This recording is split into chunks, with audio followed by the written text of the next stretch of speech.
Hi, இன்றைக்கான Pandian store review பார்க்கலாம். மீனா வந்து செந்திலுக்காக வெயிட் பண்ணிகிட்ருக்காங்க. வெளில கூப்பிட்டு போகிறேன் அப்படின்னு சொல்லியிருப்பாரு. அதனால் வெயிட் பண்ணிகிட்ருக்காங்க. ரொம்ப நேரம் வெயிட் பண்ணதுக்கப்புறமா வந்துடுறாரு. அப்புறம் வந்து கூட்டிகிட்டு போகிறாரு. செந்திலுக்கு வந்து பாண்டியன் கால் பண்ணி கேட்குறாரு, எங்கடா இருக்க, என்னாச்சு, ஏன் டெலிவரி பண்ணலையா அப்படின்னு சொல்லி கேட்குறாரு. உடனே இவர் வந்து வெளில போயிருக்கோன்னு சொல்லாமல் பைக் ரிப்பேர் அப்படின்ற மாதிரி போய் சொல்லிடுறாரு. பாண்டியன் வந்து பணம் வசூலிக்கிறதுக்காக அதே ரெஸ்டாரண்ட்டுக்கு வர்றாரு. அப்போ வந்து பார்த்துட்றாரு மீனாவையும் செந்திலையும். பார்த்துட்டு ஒன்றுமே சொல்லலை, வீட்டுக்கு போயிடுறாரு. அப்புறம் வந்து வீட்டில் வந்து மயில் வந்து என்ன சமைக்கிறது அத்தை அப்படின்னு சொல்லி கேட்டுட்ருக்காங்க. இடியாப்பம் செய்யலாம் அத்தை, நைட்டில் டிஃபன் சாப்பிட்டா தான் நல்லாயிருக்கும், சோறு சாப்பிட்டா செரிக்காது அப்படின்ற மாதிரிலாம் சொல்கிறாங்க. அதெல்லாம் வேணாம்மா, இடியாப்பம்லாம் நிறைய பேருக்கு சுட முடியாது, ரொம்ப கஷ்டம் அப்படின்னு சொல்லி சொல்கிறாங்க. நீ சோறே செஞ்சிருமா அப்படின்னு சொல்லி சொல்கிறாங்க. சரிங்க அத்தை அப்படின்னு சொல்லிடுறாங்க.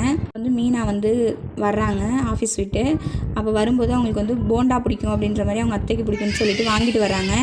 அதை எடுத்து எல்லாருக்கும் கொடுக்குறாங்க. அரசிக்கு, ராஜிக்கு, அவங்க அத்தைக்கெல்லாம் கொடுக்குறாங்க.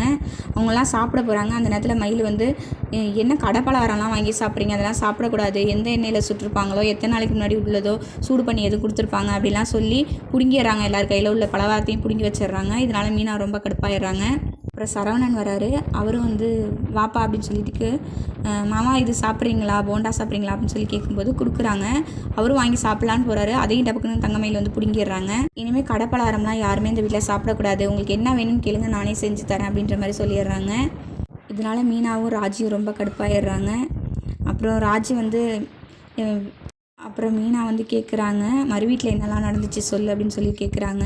இப்போ ராஜி சொல்கிறாங்க, ஏன்டா போகணுன்னு இருக்குக்கா அப்படின்னு சொல்கிறாங்க. ஏன் எதுவும் பிரச்சனையா, மயிலோட அம்மா ஏதாவது சொன்னாங்களா, திட்டினாங்களா அப்படின்னு சொல்லி கேட்குறாங்க. அதெல்லாம் ஒன்றும் இல்லைக்கா, மாமா தான் திட்டாரு அப்படின்னு சொல்லி சொல்கிறாங்க.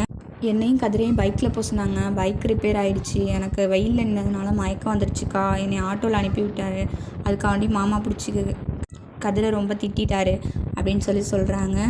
மாமா எப்போவுமே அப்படி தானே, இருந்தாலும் எல்லாரையும் ஒரு மாதிரி ட்ரீட் பண்ணுறாரு, கதிரை ஒரு மாதிரி ட்ரீட் பண்ணுறாரு, ரொம்ப திட்டுறாரு கதிரை அப்படின்னு சொல்லி சொல்கிறாங்க.